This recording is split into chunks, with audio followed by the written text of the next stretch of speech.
If you've been scrolling on your phone and you've come across this device, you might have had some questions. Firstly, what on earth is it? Should I buy it? What does it do? All those burning questions. So allow me to explain everything you need to know about the AYN Thor.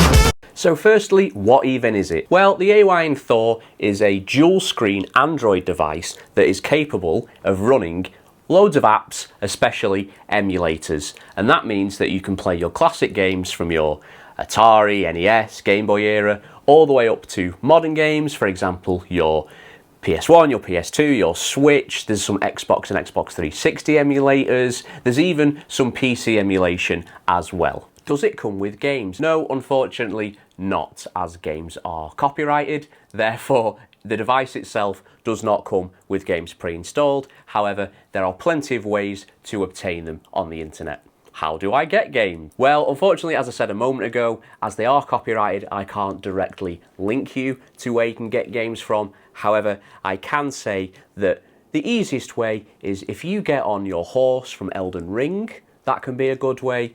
Or you can even go to the internet and you can find all sorts of sites to find ROMs. And they'll even make you say things like, wow, ROMs, or cool, ROMs. Or if you're a little bit of a clown, you might think, lol, ROMs. Also, if you've got a favourite Deftones song, personally, mine's Minerva. What is emulation? For those of you who've never even heard of emulation, emulation is essentially playing something on a device that it wasn't built for. You run an app, the app translates the original game's code into something recognisable, so you can treat your device as though it's a Game Boy, it's a PlayStation, whatever you want it to be. Where do I get one? So the only two places I recommend to purchase these from are from the official AYN store, or they also have their own AliExpress shop. Do not, under any circumstances, buy from people messaging you on Discord or Reddit. You could probably find some deals on Facebook Marketplace local to your area, but treat them with caution. There are tons of scammers out there. Please, please, please do not part with any money until you are 100% sure that the source is legit. How much are they? So the cheapest model is the Lite model, which you can get for about $260, although the prices have been increasing in recent months due to the RAM-pocalypse and the cost of storage and things like that. And they go all the way up to about $560 for the max version, which I've got here, which comes with internals of 16 gigabytes of RAM and a terabyte of internal storage. Which model should I get? This is all dependent on personal preference. If you're someone who just wants to emulate the absolute classics, then the Lite model is ideal for you. If you want to emulate things up to, say, PS2 era, that kind of thing. If you want a little bit more power, then I'd recommend the base model.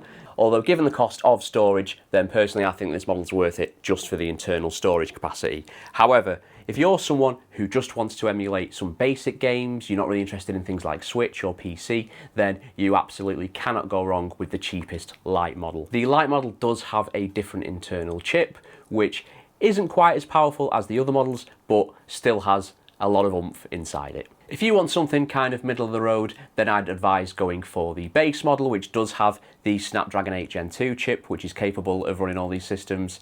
But if you want a little bit of RAM overhead and a bit more internal storage, I'd recommend, for all people new to emulation, to go for the Pro model. The Pro model retails for around about $400. What's a front end?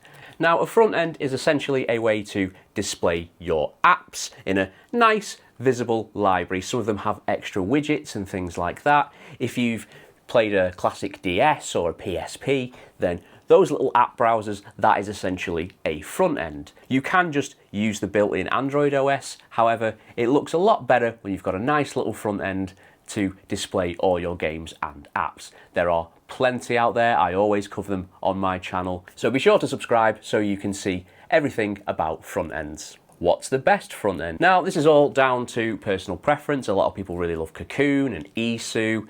I really like Emulation Station or ESDE. There's also things like Neo Station, which is relatively new, and that's incredible.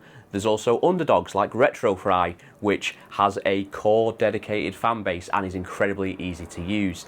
There's Daigisho, there's Console Launcher, there's Beacon, there's upcoming ones, for example, there's Spectre, there's Koji, and they've not even seen the light of day to most users yet. So there's always something new, and it will all get covered right here on RetroPup. So subscribe. Can it multitask? It absolutely can. Obviously, this is all dependent on your RAM capacity. The more RAM you have, the more you can do simultaneously. For me, I love to watch a movie or a TV show and also play a classic game. So if you're playing like a JRPG and you're grinding out some battles or you're grabbing some Pokemon, you can just pop a movie on your top screen and then use the bottom screen for the game itself. Can it play PC games? Yes, but. So do manage your expectations. Obviously, this is just a handheld device.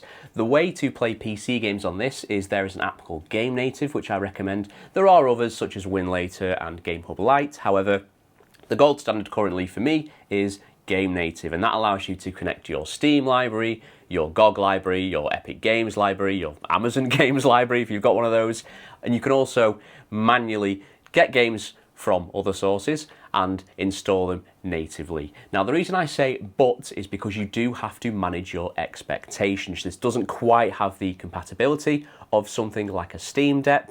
Some games will have issues and errors, some just won't boot at all. A lot of the games I've tried that I tend to play, a lot of classic shooters and things like that, a lot of games which are probably about 10 to 15 years old now, for the most part they do run okay. But do manage your expectations, as it is only a handheld. It doesn't quite have the beastly power of your gaming PC or your PS5. It does better than you expect, but it is by no means perfect. Is it hard to set up? It can be. It all depends on how proficient you are on a technical level. If you're someone who's perhaps a bit younger and you don't have the computer experience that I or other hobbyists have, then it can seem a little bit overwhelming. However, there are some absolutely fantastic creators out there, such as myself, who do easy to follow setup guides, so you can check out my guides, and I advise you do, or you can check out another creator. There's Joey's Retro Handhelds, there's Retro Game Core, there's Graves Tech, there is all sorts of creators out there who have made a plethora of tutorials. Sod those guys. Stay with RetroPup for all your AYN Thor needs.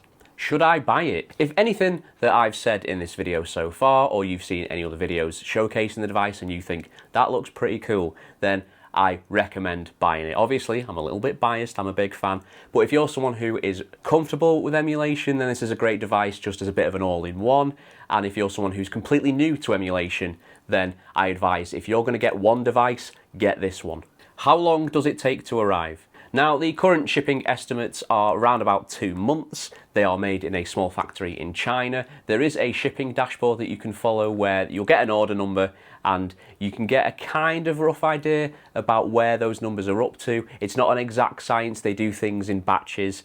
There doesn't appear to be any kind of rhyme or reason for which batches they do when. You might think, oh, my order number's next, and then you're waiting weeks. So round about 2 months is the current estimate. Why doesn't this game work?